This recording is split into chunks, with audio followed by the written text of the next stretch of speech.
Hello, hello. Thank you for tuning in to Grieving Voices. And today my guest is Cleo Childs. And I just realized that I don't have your bio in front of me. So I will ask that you introduce yourself in because it actually has too been a while since you've applied, and so Yep. perhaps things have probably changed anyway. And so I just want to welcome you to Grieving Voices and thank you for being here and being open to sharing your story. But tell us a little bit more about you. Sure. So, my name is Cleo Childs. I am a poet that turned into a writer, and I began writing as a way of processing the grief that I experienced after I lost my mom to early onset Alzheimer's when I was 28. She got diagnosed when I was 21, and it was very rare. It was, yeah, and it definitely was something where I thought that I knew grief. Quite honestly, I think that was very hubrisly because I went through anticipatory grief with my mom of losing her, Alzheimer's being degenerative. And then when I lost her suddenly, I had sudden grief because she was supposed to have 2 more years of life expectancy. And she passed away on Halloween of 2021. And I thought because I had done grief, so, I had done the anticipatory grief, I kind of went into it with a bit of arrogance, I believe I would think is the right word, of going into this second part of the grief journey once mom was physically not here anymore, and I was grieving the loss of her, not her mind, but her body as well. And I really was just humbled by grief. It was incredibly, incredibly, incredibly difficult, more difficult than probably anything I've ever done in my entire life. And I didn't know what to do with all the emotions that were inside of me. I had all these feelings, and they were not what I thought grief was going to be. I think I had anticipatory grief, and that was very different from the grief of losing her physically once she was gone, to me. And so I began to write as kind of a processing tool. It was the only thing that made it feel a little bit better, I would say, maybe a little bit less worse. It's not really, as an author, I hate using, negative, double negatives and things like that. But I wrote poetry. It was the only way to make sense of the emotions that were happening inside. And I was able to, through writing, kind of put them on the X. I was trying to take the feelings that were happening inside, put them to words so that I could be able to see them. They were now outside of me, and I never intended to release them. They were written only for me, and I would write, maybe read them to these poems to my family members, be like, "How are you?" That fun question. And I'd be like, "Well, here's a poem that I wrote. This is what it's like to be in my body right now as a means of communication." And then I re-entered the world. I went into a deep isolation for about 6 months. All I did was really write, sleep, go to work, write, sleep, go to work, and pretty much became very isolated. And then I went and I re-entered the world, and then I started to write again, and at the end of 2023, and I got inspired by songwriters, so like Joni Mitchell and Bob Dylan and Leonard Cohen, and I went to a songwriting mentorship session with a record producer in Nashville, and he said that you're amazing and I'll produce you. And I was like, what? These are things that I wrote for me. I had no idea it was good. My goal was not to be good. My goal was to be honest, with myself and with my family. And then I realized that maybe it could be helpful to other people. My mom was a helper. She always wanted to help. And so she raised me to, I think, to be a helper. And when I realized that, I had this opportunity to make and release an album that was about grief, my grief journey, that maybe that could be able to be helpful to other people. So I released it back in May. It's called Moving With. And I have been able to go on different podcasts and talk about grief, not only the poetry of it, but also the experience of it. And then I realized I had more to say because I had more poems, but also prose and vignettes that I wanted to do about my grief journey. So I finished a book, and it's getting it at the time of this recording, I'm getting it illustrated, and it'll be published.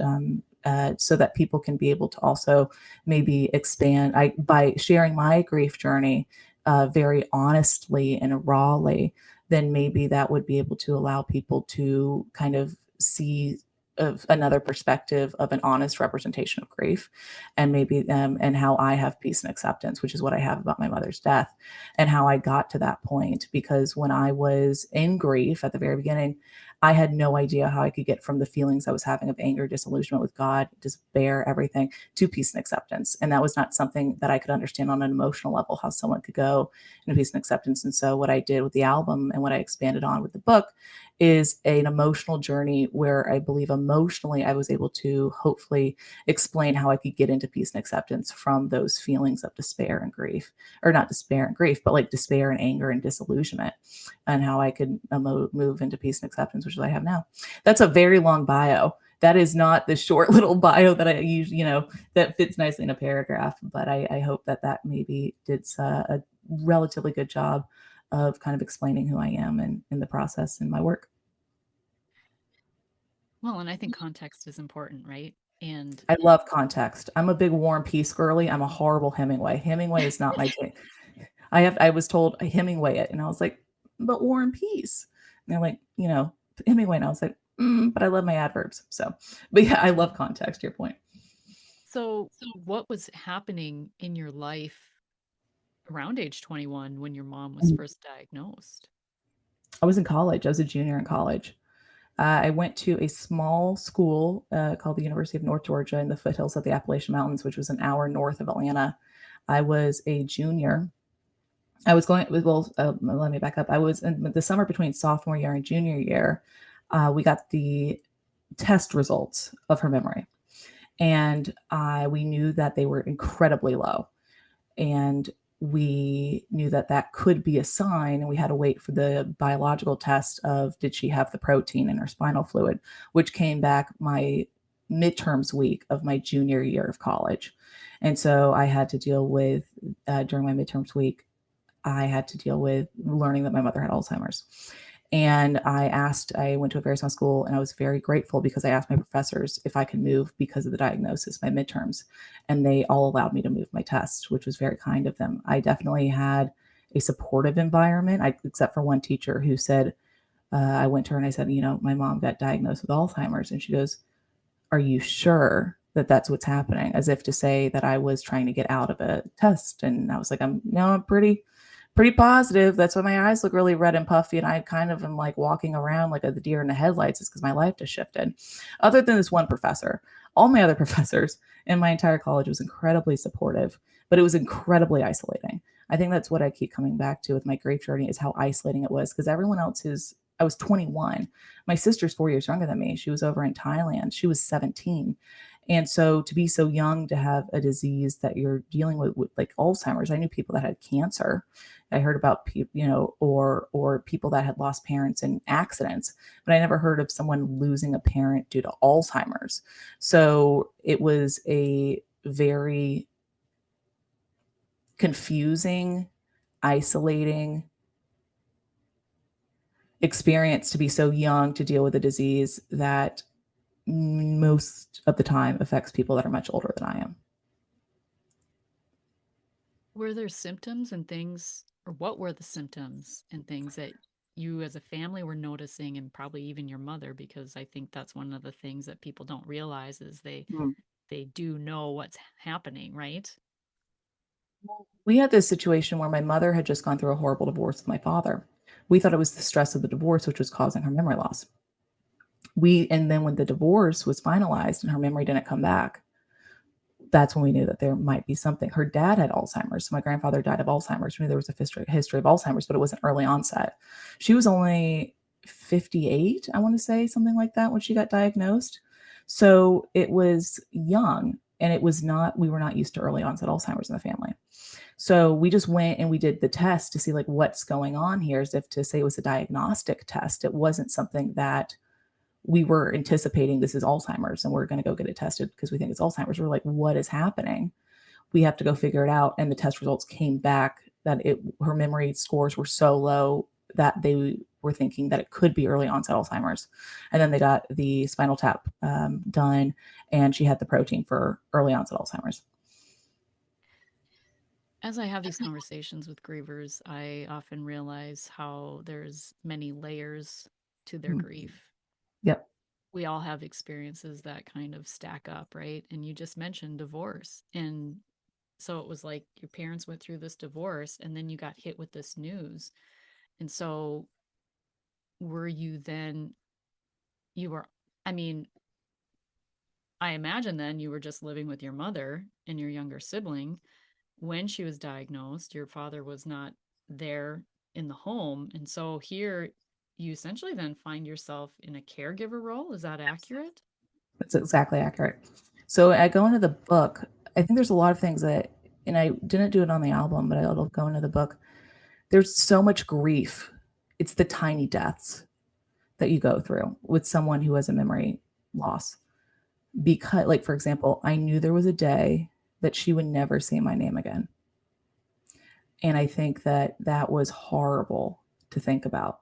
And I would say at the end of every phone call, is today the day? Or after, yeah, I would leave, I would be like, is today the day? And eventually that day came.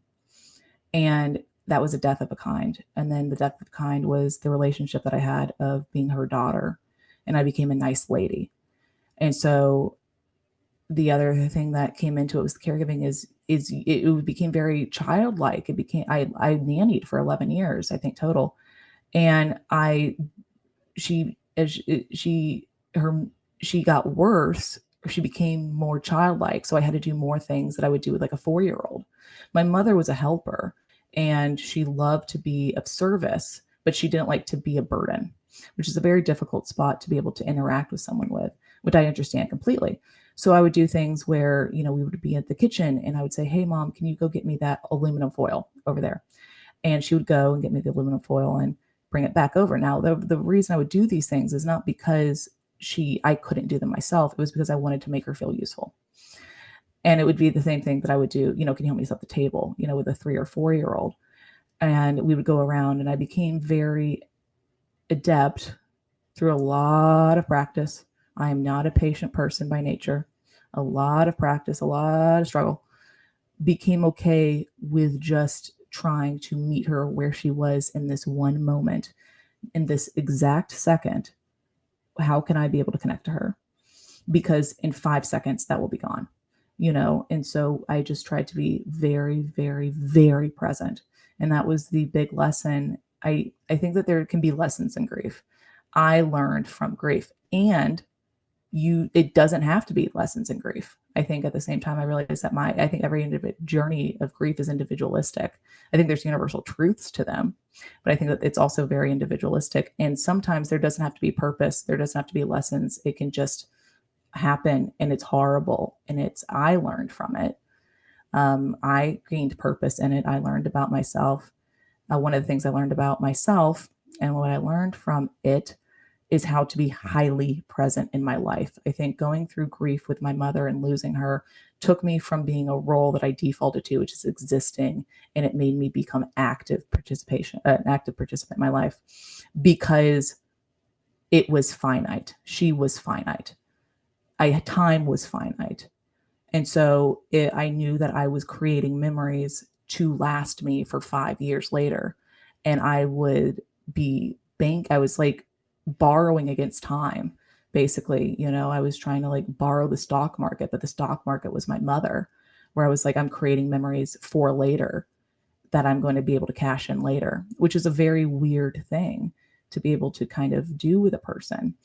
But I think that people just do the best they can, but I don't know if there is a best. There's no like gold star. There is no, this is the way to do it. There is just a way, your way, and the best that you can do given an impossible circumstance.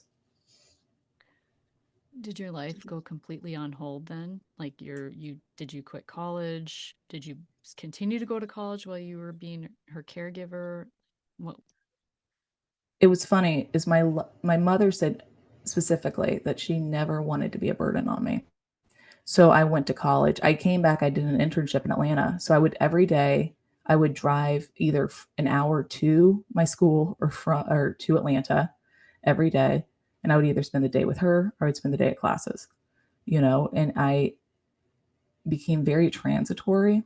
And then I got an internship with Southwest Airlines, and my mother said, you have to go. And the first week I'm out here, I meet the person who becomes the love of my life, which is my husband, who lives in Texas.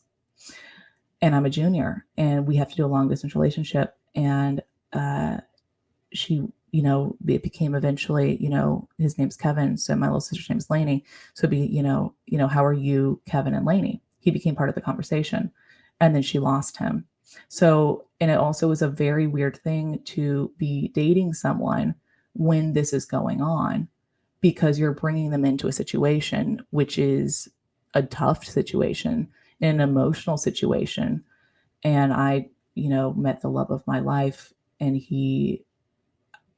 I am in awe of him, because I think he is abnormal in the fact that to most people, they would not be able to handle that. At the beginning of a relationship, my mother got diagnosed in September. I met him in January. So I was dealing with the grief of this new existence, and also become in a new city away from her and starting a relationship, which Well, and is for him very to be in difficult. his early 20s too, I imagine. Yes. Yeah, Yeah. to his He was point. 22. I was 21. So, I mean, I imagine too, like living in Atlanta, or your mom was in Atlanta, there was plenty of resources then. Like Mhm. you could take comfort in the fact that she had round the clock care, and that she was taken care of while you could, you know, see your dreams come true as well, right? Like there, it can, and I imagine there can be a lot of guilt in that for people listening to this, and maybe even for Mhm. you, like feeling guilty that you're following your life path where it's taking you, and yet at the same time, I mean, I'm sure there was conflicting feelings there. Well, I wonder, I'm really good with words. I'm okay with speaking. I'm really good with writing words. And I wrote about this thing where, and I'll just read the end of it if I could, which is to say, she she let me go, and it is this, she freed me from having guilt, because she said, I don't want to be a burden on you. And that is something where it was a gift to me. And I don't know if that gift is given to everyone. So, like, for example, I'm talking about the first date with my husband, and it says, watching him drive away after dropping me off in front of my Dallas apartment, I blink away, forming tears. The word mom shared with me before I departed for my 3-month internship in Texas crackle in my ears. I don't want to be a burden on you. Don't look back. When he disappears from my view, I realize I don't want to look back. I only want to see him again and again and again. With her parting words, she's freed me to look towards my future, and all I see is a soft pair of hands I want to hold forever. And she did that, but there was a lot of guilt in what I was missing by going and being with Kevin. I moved out to, after I graduated college, I went and I did another year. I finished my senior year, and I spent every single weekend with her. Most people, I would imagine, are drinking and binging drink. I don't know what people are doing. I went to a small college that was in a dry county, but I had, friends, and, in my wild or crazy years when I was a junior, freshman, I would go to like Georgia Tech, and I would just see all these parties, and I never had that. And, I didn't have a social life really when I was a senior, because every single weekend I went and spent with my mom, because I knew that I fell in love with a boy who I wanted to go be with at the end of my senior year and move out to Texas. So it's also a finite amount of time of how I would, not only her memory that I was, being able to try to create and try to capitalize on. It was also the time before her memory fades, and before I'm able to be with her every day as much as because I was leaving the state. And she said, but she freed me to do it, because she said, I don't want to be a burn on you. Don't look back. And so I was freed to not look back, and I was freed to look forward. And we've been together for 9 years, and we've been married for 5. Um, but it was, there was a lot of sadness. I don't know if guilt is what I felt, because I knew that I wouldn't be able to see her as much. And I tried to call, like I would have a routine of calling her every like Monday, Wednesday, Friday, and just calling her and getting her on the phone so I could at least communicate with her. And I would try to come out and see her, and it just became, I'm in another state. It was difficult, but I didn't feel guilt. I felt sadness that I was not there to be with her while she was still as coherent as I knew that she was, because I knew that that was degenerative, and that was not, I was missing memories basically, but I was also making memories in love, looking forward with my husband. And that was a trade-off. And she said she gave me permission to make that trade-off. Well, I'm sure if anyone would find themselves in your physical shoes, it's not an easy decision to make. It's not an easy choice to make to choose yourself in a situation like that. And I saw on your website you had pictures from your wedding, I Yeah. imagine, with your current spouse, right? Yeah. And how much time did you have with her after your wedding? Not much. She didn't know who I was at the wedding. Before the wedding, she didn't know who I was. I became a nice lady. I was a nice lady at that point. And I wrote in the book is this idea is she knew who I was. I was getting married and she knew I was her daughter. It's the last time that she recognized who I was. And I planned this entire wedding around her. I was like, how can I make her as comfortable as possible if she does, because she was, my mom got kind of fidgety. She would move her hands around and everything like that. She would have to get up and walk around. I was like, we have to have an exit plan for my mom if she goes in the middle of the ceremony. But my mom was so happy. She got her makeup done, and I had to go and get like a special makeup artist to like do her makeup because we didn't know how she would do with like understanding what makeup was and if she would have her face done and she just sat there is so happy to have her makeup done, and she looked the prettiest I've seen her in a very, very, very long time, and she was happy, and she knew that her daughter was getting married that day, and she knew that, and then at the end of the wedding, a couple days later, I heard from my grandmother. She said, "You know what your mom said?" I had no idea, because she goes, "Your mom said you're in a pretty dress and I'm in a pretty dress, and this is the way it's supposed to be. This is the way it's supposed to be." And so I have that. I made a wedding book with all my wedding pictures, and that's a quote that I have next to the picture of me and my mom. Um, but that was the last day that she recognized who I was.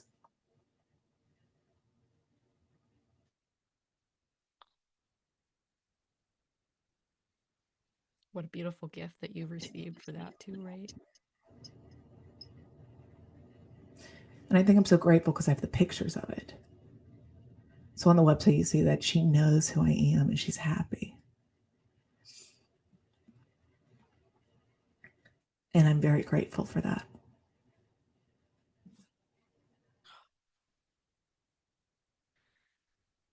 Um,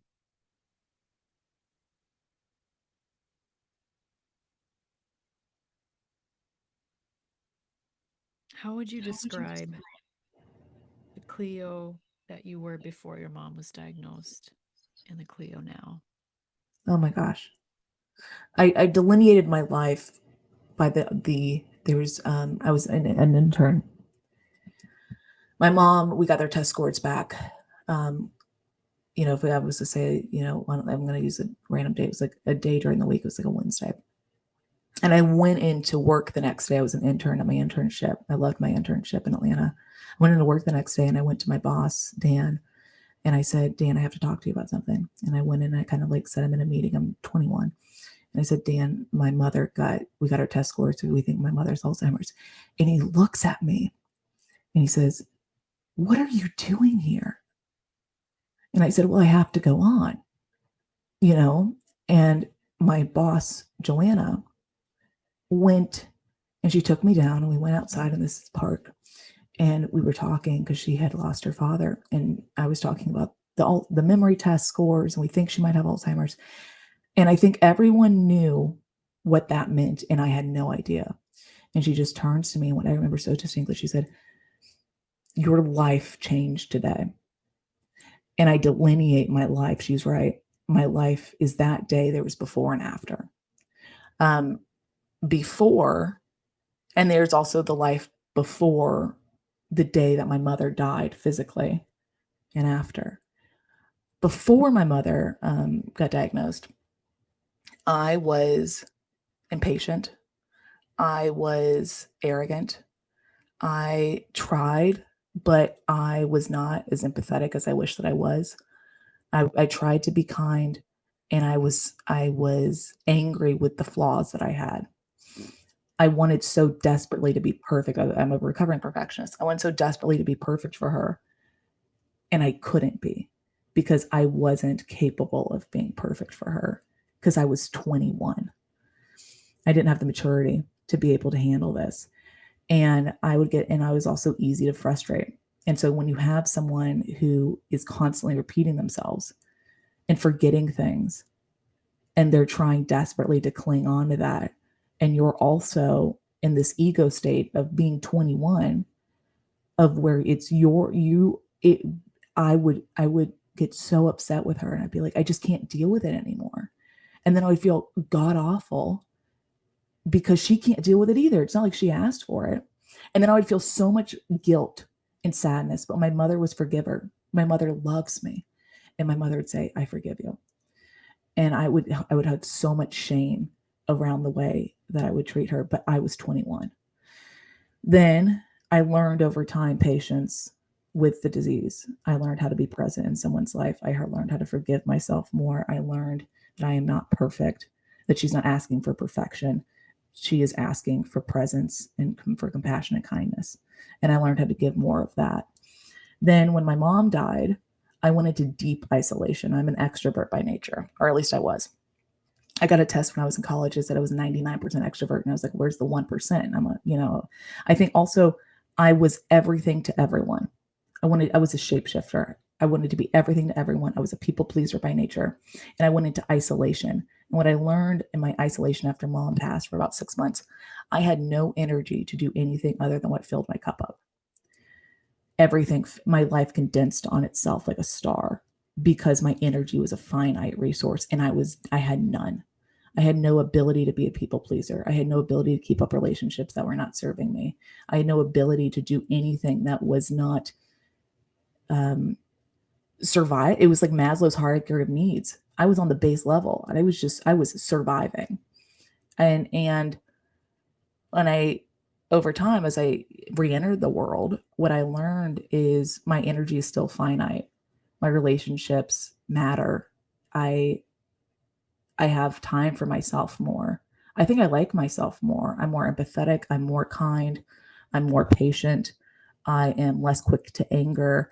I I have better friends, or when I say better friends, what I mean are friends that fill my cup up because I choose. I'm very picky with my friends now. Beforehand, I would collect them, and now I curate friends. Um, my relationships are better, and I believe I am wise. I think that I will continue to become wise, but I gained wisdom through suffering. And I would never ask for that wisdom. I would never want it and I would never give it up. And I think that I am a better person because I lost her. And I resent the fact that I had to lose her in order to gain that wisdom and that becoming a better person. It's a both and. It's that what you had to go through to get to where you are today. You wouldn't give it up, but yet it's how you had to get there. Yeah. Both and and that's why grief is creates so many conflicting feelings within us. Yes. It could reach. And I think too, as I wrote, I got confused what grief was. I thought I confused grief with what depression is. I suffer from depression. I thought grief was what depression is, which is just nothingness or feelings of gray. To me, grief is, I said it once, or I kind of put it in the book, is some days I felt gray, but some days I felt light gray, and some days I felt dark gray, and some days I felt red or blue or all of the colors or none of the colors. It is the most human experience I've ever felt is going through grief, and it connects me to the humanity of others. I wrote in a poem one time that, like, what is the, I was trying to, I had no clue. I was so angry. I was like, what is the freaking purpose of suffering? And I wrote a poem as a processing to get to kind of like philosophically understand. And what I wrote one line is, it turns disparate sailors to unified crewmen because there's a commonality of the fact that we all will grieve and we all will suffer. And I'm suffering and grieving in my way, but I'm not grieving alone because other people have walked the path that I have. I said that if they can survive the unsurvivable, maybe I can too. But my unsurvivable is different from theirs. But I know that they survived. And I think by looking at people who survived things that I could not understand up to that point beforehand, how can you survive? How can you go on? And when I was in the moment of, I don't know how can I survive this? I would look to other people and say, oh, you survived. Maybe I can too.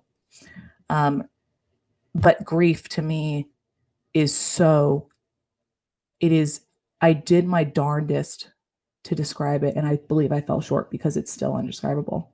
And there's like so many, there's so many little things. There's nuances to it. There's how it, the how are you question, you know, ask. I hated that question. And I understood it because I said it beforehand to other people because they genuinely wanted to know how I was doing. And there was no words I had in the human language to tell them. And I used poetry and I was like, this is still falling short. And I understand the fact that they're wanting to also do their part in some regard to connect with me, but also to relieve themselves of the feelings of connectionness, as if to say, I've asked and done my bit. Mhm. How are you? I'm checking in on you, which was not a lot of people checked in on me uh, throughout, the next couple months. It was usually at the beginning. And no one actually wanted, I felt like I was an emotional ball of lead. My emotions were a ball of lead. And if I truly responded to people how I was, then I would be passing off this ball of lead to someone else. And I would feel lighter as I watched them walk heavier.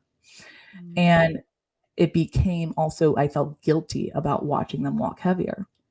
Eventually, I came to the conclusion that I have to let them opt into that. It's not my decision for them to make that decision for them. And I figured out who are the safe people who have the space for me to do that.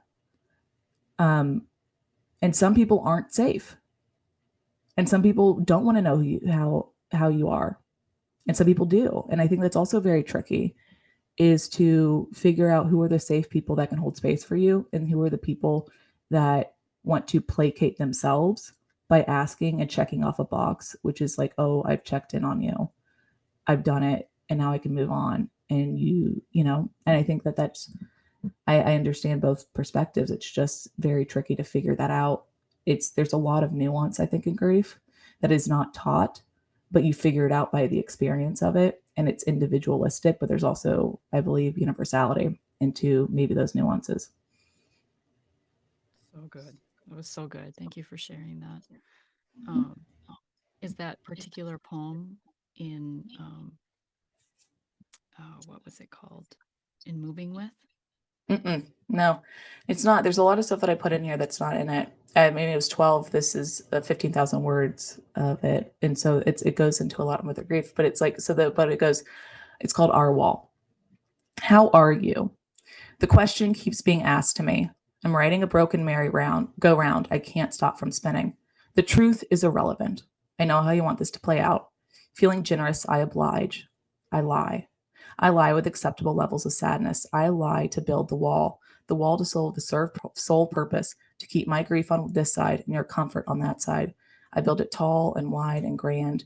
Standing back to admire my handiwork, I push down my truth to the rhythmic beat of your grateful, thunderous approval and applause.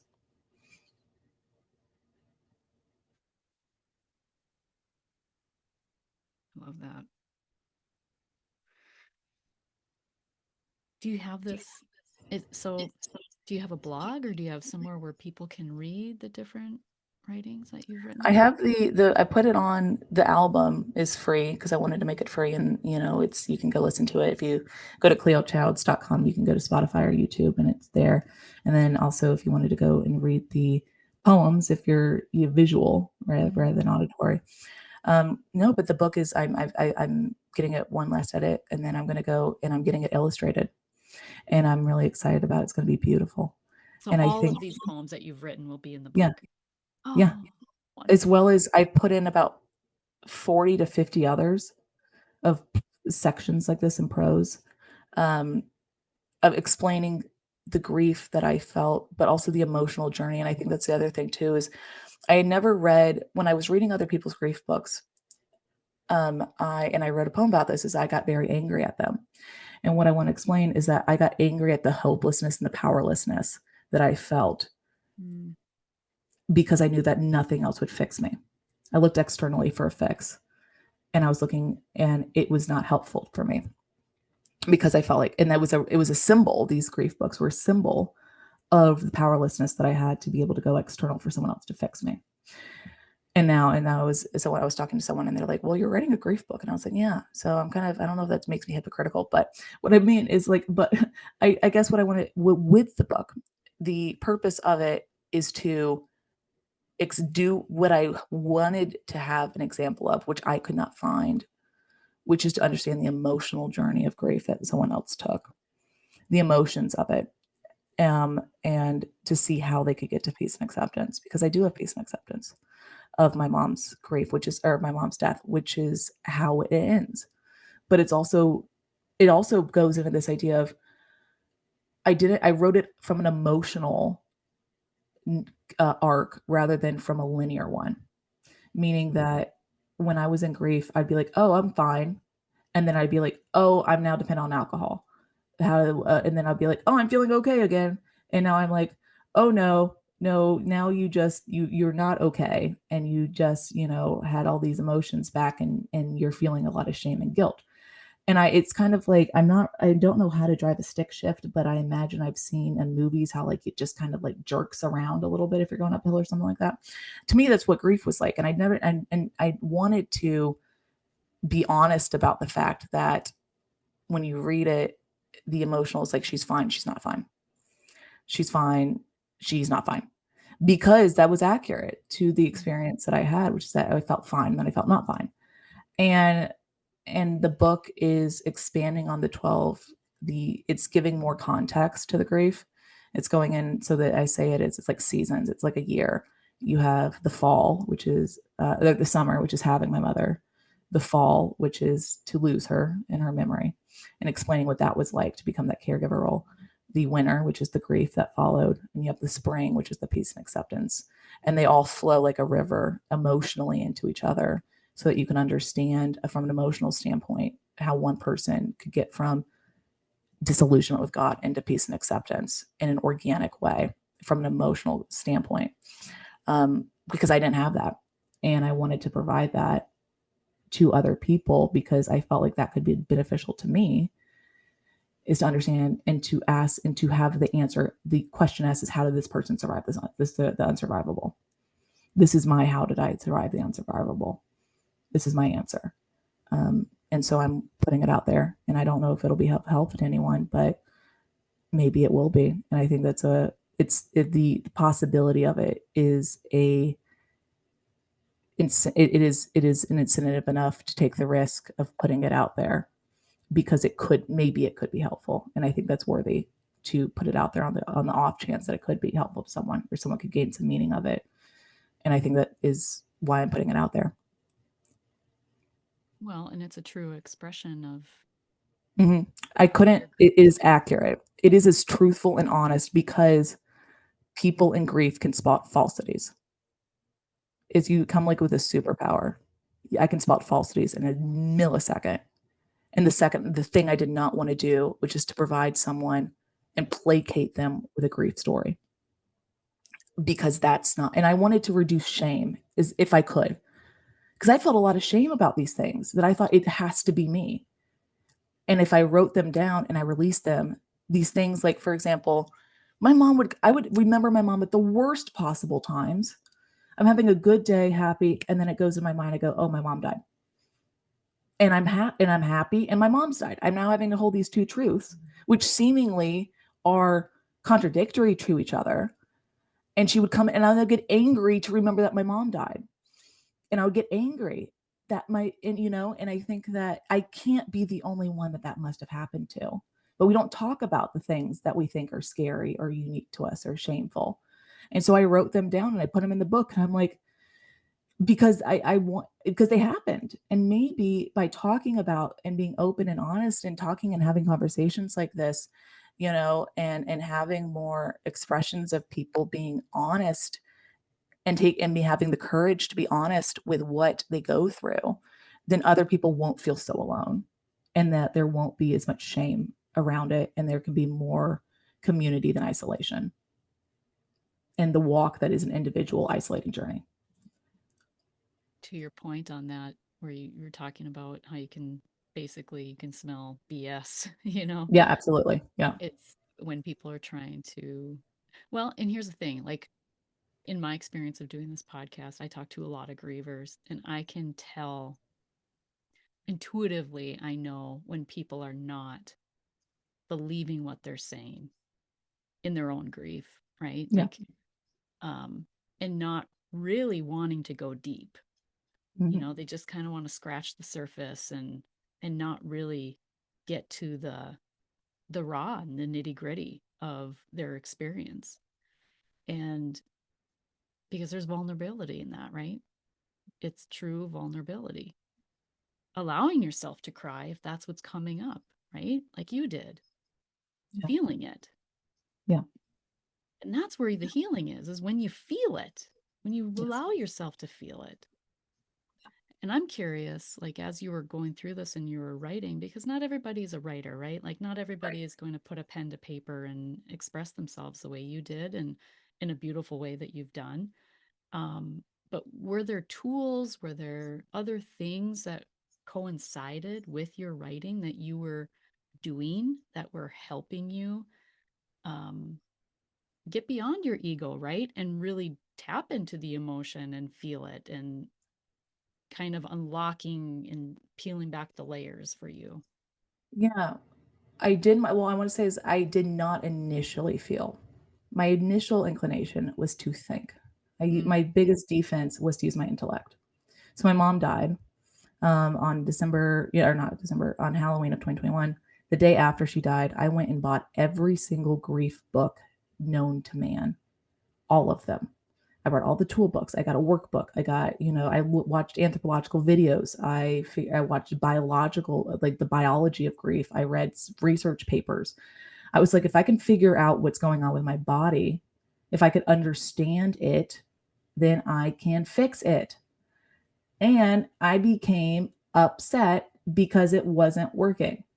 It wasn't working. I understood that, my body is literally, there's a physiological response to the grief that I was feeling. Like my body's like immune system, and I was like, but that doesn't make me feel better.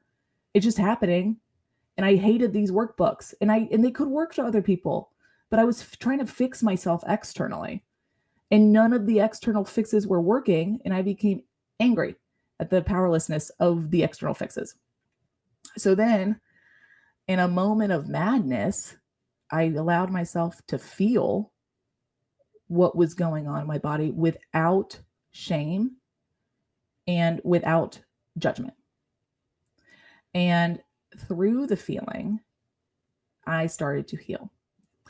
And it became too much for me sometimes, the emotions and the feelings. And I couldn't, it was impossible. It's like having, I don't know what it'd be like to have an allergic reaction, but it's like the body has an alert, like it became physiologically like itchy, like the feelings of all this stuff. And I was like, it's too much. It's too much.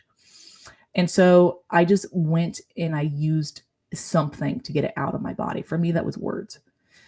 But the intention was never to publish them. My intention was to take the emotions within me and put them outside of me.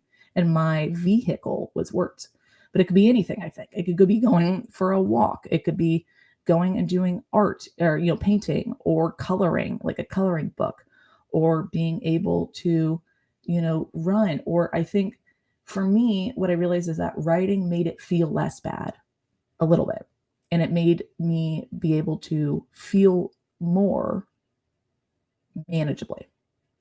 And I think that what I would encourage is I don't know what that thing is for everyone. Everyone's different, but to do it for yourself without judgment and with the sole purpose of expression, for the sole reason of expression, and whatever that is, to make, and whatever that thing is that makes it feel a little bit less bad, you know, and to do more of that. You don't have a lot of energy when you're going through grief, particularly the early parts. Your energy is incredibly finite. So I would just do the thing that makes it feel a little bit less bad and see if you can incorporate that into your life when you have the capacity to do so. What makes it feel more manageable? For me, that was writing. But that doesn't have to be writing for everyone. But I think that there is something in figuring out how can you take the thing that's inside of you and put it outside of you so that you're able to kind of see it and to know. And when you do that, I think it makes it easier to move with those emotions. Um, to be able to have it externally, you can move with them easier than if they're just kind of locked inside of you. At least that's what happened for me. I was just thinking about the divine timing of you meeting Kevin too, because had you, Kevin, correct? Yeah, yeah, yeah. Have you ever considered or thought about, had you not met him, Mhm. where you possibly would have, what path you possibly would have taken, right? Because like he was kind of maybe someone that kind of helped you ground you, right? Keep you grounded. Oh yeah, he's very. And it's like, I was alcohol, because we can so easily resort to behaviors and things to feel better for a short period of time, right? In grief, that in grief recovery, which I'm a grief specialist, we call them STIRBs, short-term energy relieving behaviors. For me in my early 20s, it was alcohol. And I didn't connect the dots of my dad passing when I was 8, that grief was my issue. I thought I was my issue. I thought I was just messed up. And so I looked yeah, all to these external things to fix me, right? The self-help books. I never looked to grief, never looked to grief books. I looked to self-help, right? That was my uh effort to fix myself. Um, have you ever reflected on, because I think there's we can we can uncover so much more gratitude for our experiences, right? When we can think about what potentially could have been the outcome had that not happened. I think yes, and I hated him when I was going through grief. He was a foil to my. It didn't matter. He was a foil to my grief. Like Mm. he became. I love my husband. He's the nicest, kindest person. It did not matter to me. He was loud, and I wanted to be alone in silence, and he wanted to be in a relationship with me. And I was like, I don't have the capacity. So I wrote this poem. It's called Tectonic Shift. It goes, my mother's death rips us apart. Pangea reduced to two islands, confined to share a marriage. Grief pushes my island away. Loss of attention drags him behind. I resent his crumbs of affection, those he begs me to regurgitate, leaving nothing for myself. Death eclipses our marriage. We play chase in its shadow, revel drowning in its shade. I can't get far enough away. He can't get close enough. Which one will quit our game? Who will slice their belly open with what could have beens, what should have beens, disembowel themselves on the blade of what ifs? We're taking bets on how far we can stretch this rubber band of a marriage before one of us snaps. I He was a foil to my grief. And he asked me, I resent his crumbs of affection, those he begs me to regurgitate, leaving nothing for myself. And I was in a happy marriage. And I was just like, this person, and he would come and he would just like go, and I would hear his steps would crash through the hall, right? And I was like, everything put me on edge. And I just I think what would have happened if I didn't meet Kevin, I don't know what would have happened. I may have met someone that was better for me or worse for me, that was different for me, I guess would be a better way to say it. Because I don't know if someone's better than me for Kevin, but I think that there's just people that might have been different. I'm very happy with Kevin as my partner. I made a wonderful decision. I love him. He is the person that I want to spend my life with. And in this moment when I was going through grief, I resented him because he was a foil to my grief. The only thing I wanted to be with is alone. I wanted to do what Walden did, which is go out to a pond and sit there with the birds and all of this stuff. And he would not let me do that because I was in a relationship with him. And he expected to be in a relationship with me. And I didn't want to be in a relationship with him. Like I was in deep isolation where I was like, the world was too much. He was too much. Everything was too much. And so I shut down and I went into the cave of my mind. And we moved with it. We moved with the grief. As I came out of isolation, our relationship became easier. I was not resenting the crumbs of affection that he asked me as much as I used to, and I began to re-enter the relationship. But it changed, it shifted because I changed and I shifted. Um, and we learned to grow together, but we us equally could have grown apart. And I understand it. I think it's very natural. I understand how grief can do that, because I lived it, and we just happened to grow together with it. But we could have just as equally have happened to not. You're sharing that because that is something that people really don't speak to a whole lot. So I appreciate you sharing that and being Mhm. open about that. Um, what do you look forward to right now? I know you mentioned you have this book coming out, and um, how would you describe also like what peace and acceptance has felt like and meant to you at this phase now, after, or at this phase in your life post the grief? And because I'm surely you still feel grief. I mean, it's not something that goes away, and that, maybe you could speak to that as well. When I say I have peace and acceptance, what I mean is I have acceptance that it happened, and I have peace that it occurred. I don't want it. I resent the fact that it did occur, but I accept that it did, and I have peace around the fact that it did. I will forever grieve my mother, and there's going to be things that are going to be coming up that are going to be triggering to me about my grief. For example, we're going to start looking at starting a family soon, and I can't go ask my mom, "Mom, what do I do with children?" My mother loved children. She was a wonderful mother to me, and I can't go ask her about motherhood. So I have to go ask other people's moms about motherhood, and that hurts. I think that there are times too where I choose to celebrate her and remember her. So, for example, I threw her a remembrance birthday party about 2 years ago, and I asked everyone. I was all my mom's friends and family, and I asked them all if they could write a letter about who my mom was to them. And then I took all those letters and I put them into a memory book, and I gave it, and I scanned them all, and I have a memory book that I gave to all of my family. And I have one because I created it, because when my child eventually asks me who was my grandmother, I can say, this is who your grandmother was. And I can be able to share with them my mother through the remembrances of other people. Um, that hurts that I can't share. I wish that I could say this is because my mother would love children and she would be a great grandmother, and she's not there to do it. But I want them to understand and know who she was. So I did this thing. I think that what do I look forward to is currently I'm writing a novel, and I look forward to continuing to do the work which I will probably do for the remainder of my life, which is to understand and write about the human condition as and snippets of it. And I have gratitude for the lessons that I learned in grief. I don't wish that I learned those lessons, but I'm grateful for them. I am I have gratitude for the relationships that I have now, that I am at a place to be able to receive, because I changed as a person and now I'm a different person, and the people that I'm friends with are people that I adore.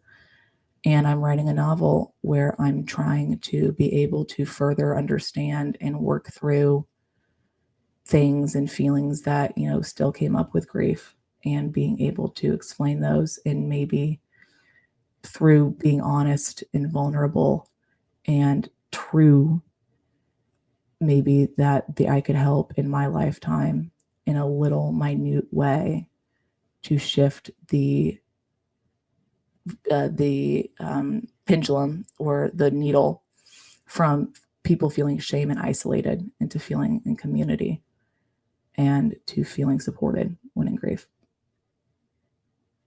I'm feeling like grief is like this monster you can run from and outrun, right? Mhm. Um, is there anything you wish you would have done differently? And you know, for Mhm. someone in your physical shoes, maybe just receiving family news like this, their loved one, Yeah. any advice in that Mhm. vein? What I wish I would have done differently is to give more grace to myself. I gave grace to everyone around me for the situation that we found ourselves in, and I did not give grace to myself for realizing I am also in an impossible situation. I'm in uncharted territory, and I am not perfect, but I am trying. And trying looks different from everyone, but I'm doing it. I knew I was doing it. Um, I was giving an admirable attempt for what I had the capacity to do. I was trying my best. And I wish I had more grace for the fact that that is imperfect, that I am imperfect, that, and to have more compassion for myself for, and to be firm in the fact that I was trying. I was trying. And I feel like I didn't give myself grace, compassion, or recognition that I was trying. I was just judging myself on my failures. And I gave grace to everyone else and compassion to everyone else. And I wish I had given more to myself. We didn't touch on this yet, but I'm curious, because you had a younger sibling, a sister. No. Did you then become like her mother figure? I mean, then that's something is that something you had to carry then too? Oh, not my sister. Not maybe some other people would, but my sister is very, very, very independent. My sister was also in Thailand, so my sister got she got an internship with the State Department to go live in a rural village in Thailand when mom got diagnosed. My sister went up. My sister, I was close. Candidly, I was closer to my mom than my sister was, so I think that it really kind of affected me more. And my sister also is incredibly independent. And so my sister takes care, I think that there really wasn't caretaking that needed to occur in the same way that another, situation would with a different kind of sibling. Um, I think that the other thing, talking about, but I think family relations, that's really difficult. That's really hard when you have a different idea about what care looks like than another person does. And you're Mm. both equally valid and wanting to have the best care for someone. And you're equally valid in the attempt for good care. And those are conflicting ideas. That's hard. That is really difficult to navigate. So we definitely had to navigate very hard times as a family because we had different ideas of what care looked like for mom. And, I think you just try to go with it as much empathy as you can for the other person, for understanding that they're also coming at it from a place where they want the best. It's just when your best are different, like what's the best thing for her? What's the best care? That's really, really, really difficult. Um, and I think that I didn't know that that was going to be something that I was going to have to deal with is when you disagree about what to do about a person's situation and it comes from a place of love. That's hard. Were you put in charge as her executor for her health care Mm-mm, and all of that? Okay. mm-mm. I was not. And I'm grateful kind of that I wasn't. I was still in college. Like I didn't have that. I think what it comes to is like I didn't have the capacity, and also I had no clue what I was doing. I didn't know I didn't know anything about healthcare. But I think that I had without going too much into it, is I had a different um, idea of what I thought would be a best thing for some of the members of the family. And we had to navigate those hard conversations. There's a lot of hard conversations about disagreeing on what that best was. And it is when it comes from a place of love from both sides, not from a place of greed, when it comes from a place of love, it's just hard. They're hard. And there's no, I don't feel like, I don't know if there's any winning in that situation. There's just doing the best that you can given an impossible situation. And I think that the best will always fall short of the ideal because I don't know if there is an ideal outcome when you're dealing with something like that.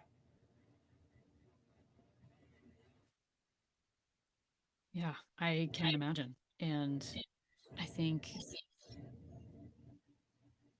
maybe that's where sometimes you just have to bring in like this disinterested third party, maybe a Yeah. mediator or somebody that can,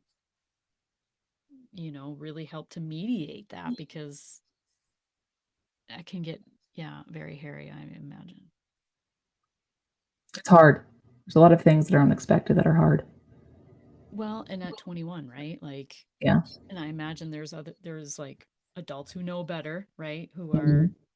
you're only 21, you don't know, like, and then you're treated maybe like a child as well, and maybe even that someone listening to this found themselves in the situation where they were maybe 17, 18, the oldest sibling, and they had opinions and things for their loved ones care and maybe felt they weren't heard at all. I mean, I think that happens too. um like grief is so nuanced. I think situations like this, I mean, it trickles down, right? Oh, yeah. It's multi-layered, it's multifaceted, and there is no clear cut black and No. white. I think giving grace, I think that's what it comes back to. It's just doing the best that you can in an impossible situation. And the attempt and being and to be to judge oneself on the attempt rather than the execution. Mm.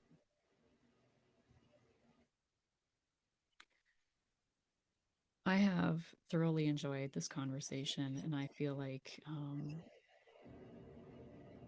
actually, I did think of a question Yeah. because I just, well, actually, I had it written down and I didn't ask this earlier, but I think it's a great thing to talk about for people who are unfamiliar with early onset Mhm. Alzheimer's.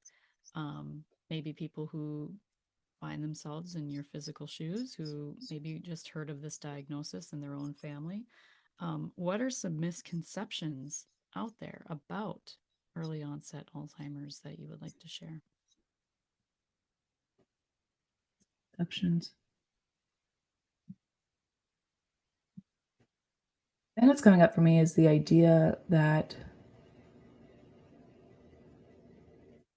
also don't have agency at the beginning. Mm, Mom knew what she wanted to do, and she had power, and she lost it over time. And I think that a misconception could be at the beginning that it starts with them not being aware. That it started with her being very aware. She just had bad memory. She wasn't officially diagnosed with early onset Alzheimer's. She had like cognitive decline, right? And she had the protein that was going to make it. We knew it was going to become Alzheimer's, but she was very clear about knowing what that diagnosis was, and it she deteriorated, but she started at a much higher level than I think a lot of people would think. She started as herself, just with a bad memory. And I think too that there's misconceptions about um, I think there's misconceptions around it can happen, who it can happen to, and at what age it can happen to. There's also two different kinds of early onset Alzheimer's. I realized I didn't know that, but they told me about it. I'm hoping this is still true. This was about 10 years ago, so but that there's the kind that appears and there's the kind that is genetically predisposed to come early. Mom was the kind that she was always going to have Alzheimer's. Hers arrived earlier than expected. mm, There's another kind where you're genetically predisposed to have it come earlier. For example, in the 50s, right, rather than the 70s. Hers just arrived earlier. It was always going to come. It just appeared earlier. And so, I think that there's also a misconception about the grief and the grief that one goes through. Who is the caregiver when it's genetic for their own unknown? because you could be looking at your future.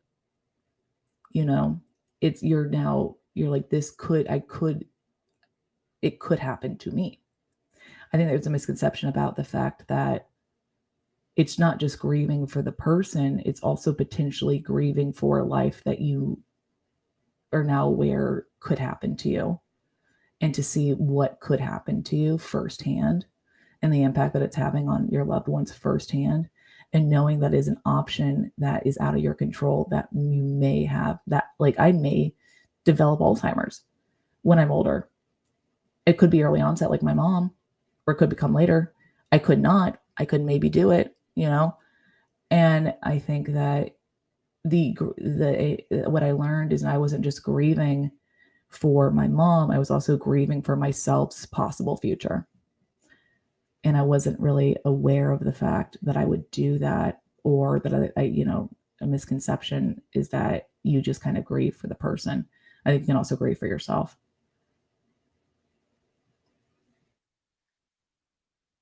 And like you said, when you begin to have a family and you're looking at your future Hmm. child Yep. and it's like people that grow up with grief, that lose a parent at a young age, like myself. It's like you grow up with it, and every milestone that you have in your entire life, it's like I look at my kids, and it's like when my kids were all 8 years old, I looked at them and it's like, sure shit, they would know what it meant, what it would mean if their dad passed away. Like they would know what was going on. They would know, you know, um, all those milestones. Um, you can't escape it. You just can't. Um, but I want to end on a high note today. Okay. I didn't see your mother's name on your website, so I'm going to ask what your mom's name is. Candace. Andis? Candace. Oh, Candyce. Candace. and you mentioned, I mean, we talked about your wedding day, which is Yep. a beautiful gift and memory for you. But is there any other favorite memory that you have?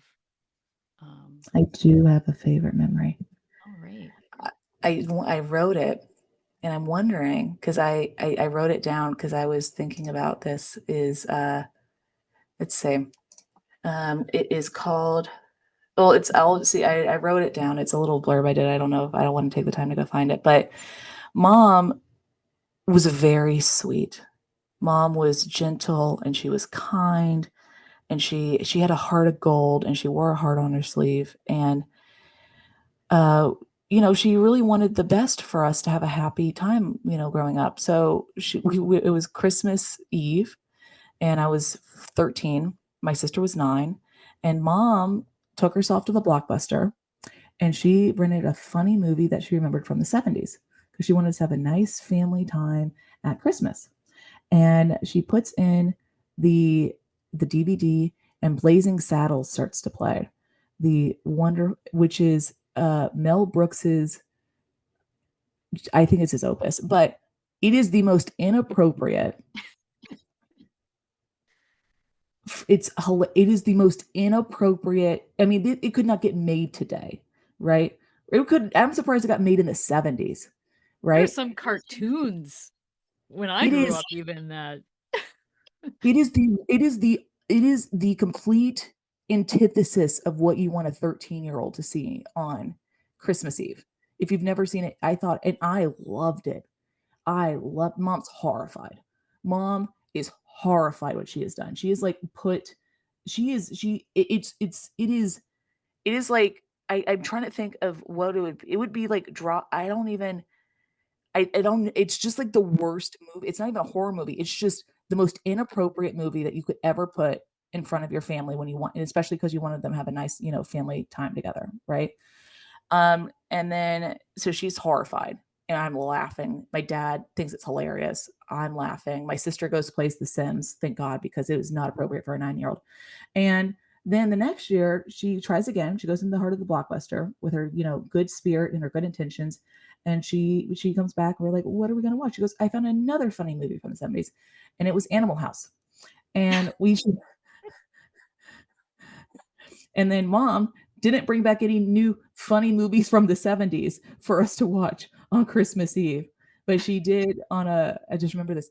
Because we lived in Georgia, we're from Atlanta, we would go down to Disney World, and mom showed me Young Frankenstein. I was like 12, and I was like, she showed me Young Frankenstein. So she did give another funny movie from the 70s at one point to me. She just showed it to me. I was like 12. And she's like, here's Young Frankenstein. I remember it was a funny movie from so mom just had a propensity for funny movies from the 70s to give to her very young children for them to watch on like very, nice times as a family, which is the worst time that you could ever play these movies. Um, but she kept trying, she you can't fault her for trying. And she really just remembered these funny movies from the 70s and she kept bringing them to us. And we're like, these are really inappropriate, but this is hilarious. So that's kind of my favorite memory of my mom is her bringing the worst possible movies for her family to watch and doing it constantly, like continuously. Kept trying, right? One of these will be a hit, right? Yeah, it was really funny. I remember it was a funny movie from the 70s. I remember it being funny. It's yeah. Yeah. It was she tried. She did try. You can't say she didn't try. She tried. She had every good intention to have a nice family time with a funny movie from the 70s. Well, if anything, she was giving you a glimpse into her sense of humor. It's the funny thing, no.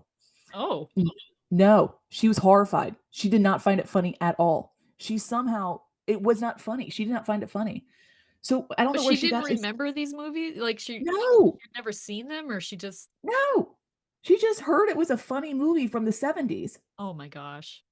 and just put them on, had no quality control, no checks beforehand. Just put on what she heard was a funny. She's like, I was in the 70s and people said this was a funny movie. I never saw it.